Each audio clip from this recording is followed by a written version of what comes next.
പ്രവാസ ലോകത്തെ വാർത്തകൾ. സൗദിയിൽ വർക്ക് പെർമിറ്റ് സ്റ്റാറ്റസ് ശരിയാക്കാനുള്ള സമയപരിധി ഈ വർഷം അവസാനം വരെ നീട്ടി. ഇളവ് കാലാവധി ഇന്ന് അവസാനിക്കാനിരിക്കെയാണ് 6 മാസം കൂടി കാലാവധി നീട്ടിയത്. സൗദി അറേബ്യയിൽ ജോലി ചെയ്യുന്ന പ്രവാസികൾക്കും തൊഴിൽ സ്ഥാപനങ്ങൾക്കും വലിയ ആശ്വാസമേകി വർക്ക് പെർമിറ്റ് സ്റ്റാറ്റസ് നിയമവിധേയമാക്കുന്നതിനുള്ള സമയപരിധി ഈ വർഷം അവസാനം വരെ നീട്ടിയതായി മാനവ വിഭവശേഷി സാമൂഹിക വികസന മന്ത്രാലയം അറിയിച്ചു.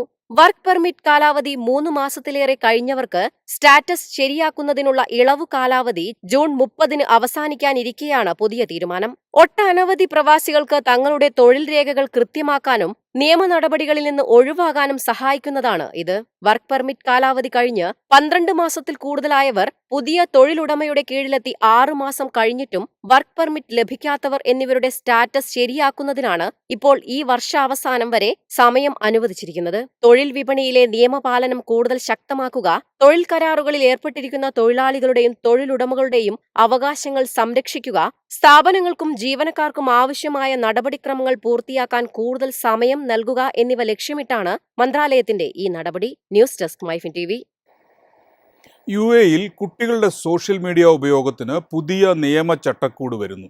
കുട്ടികളുടെ ഡിജിറ്റൽ സുരക്ഷ ശക്തമാക്കുന്നതിന്റെ ഭാഗമായി അവർ സോഷ്യൽ മീഡിയ പ്ലാറ്റ്ഫോമുകൾ ഉപയോഗിക്കുന്നത് നിയന്ത്രിക്കാനാണ് ഇപ്പോഴത്തെ നീക്കം.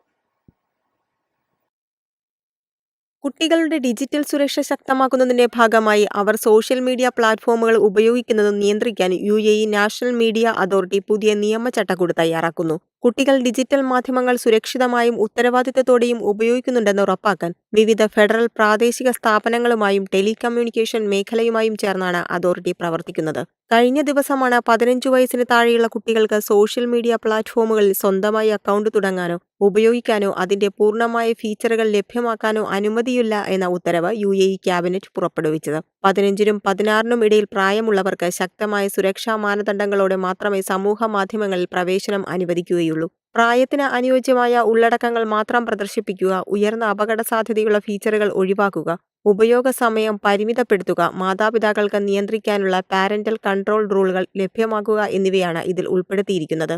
പുതിയ മാനദണ്ഡങ്ങൾ നടപ്പിലാക്കാൻ സോഷ്യൽ മീഡിയ കമ്പനികൾക്ക് ബന്ധപ്പെട്ട അധികാരികളുമായി സഹകരിച്ച 12 മാസത്തെ സമയം UAE ഭരണകൂടം അനുവദിച്ചിട്ടുണ്ട്. കുട്ടികളുടെ സോഷ്യൽ മീഡിയ ഉപയോഗം നിയന്ത്രിക്കുന്നതിൽ UK, ഓസ്ട്രേലിയ, മലേഷ്യ തുടങ്ങിയ രാജ്യങ്ങളുടെ പാത പിന്തുടർന്നാണ് UAEയും ഇപ്പോൾ ഈ നിയമം കൊണ്ടുവന്നിരിക്കുന്നത്. News desk MyFin TV. ഒമാനിലെ ഇന്ത്യൻ പ്രവാസികൾക്ക് പാസ്പോർട്ട്, അനുബന്ധ കോൺസുലേറ്റ് സേവനങ്ങൾ എന്നിവയ്ക്കുള്ള നിരക്കുകൾ വർദ്ധിപ്പിച്ചു. ജൂലൈ 1 മുതൽ ഇത് പ്രാബല്യത്തിൽ വരും. ഇന്ത്യ ഗവൺമെന്റ് പാസ്പോർട്ട് നിരക്കുകൾ പുതുക്കിയതിനെ തുടർന്ന് മസ്കറ്റിലെ ഇന്ത്യൻ എംബസിയാണ് പുതിയ നിരക്കുകൾ പുറത്തുവിട്ടത്. 2026 ജൂലൈ 1 മുതൽ പുതിയ നിരക്കുകൾ നിലവിൽ വരും. പാസ്പോർട്ട് വിതരണം, പുതുക്കൽ, തൽക്കാൽ സേവനങ്ങൾ, എമർജൻസി യാത്രാരേഖകൾ, പാസ്പോർട്ടുമായി ബന്ധപ്പെട്ട മറ്റ് സർട്ടിഫിക്കറ്റുകൾ എന്നിവയ്ക്കെല്ലാം ഈ പുതുക്കിയ നിരക്കുകൾ ബാധകമായിരിക്കും. പുതിയ നിരക്കുകൾ പ്രകാരം സാധാരണ 36 പേജുള്ള പാസ്പോർട്ട് പുതുക്കുന്നതിനോ വീണ്ടും നൽകുന്നതിനോ 53.750 ഒമാനി റിയാലായിരിക്കും ചെലവ്.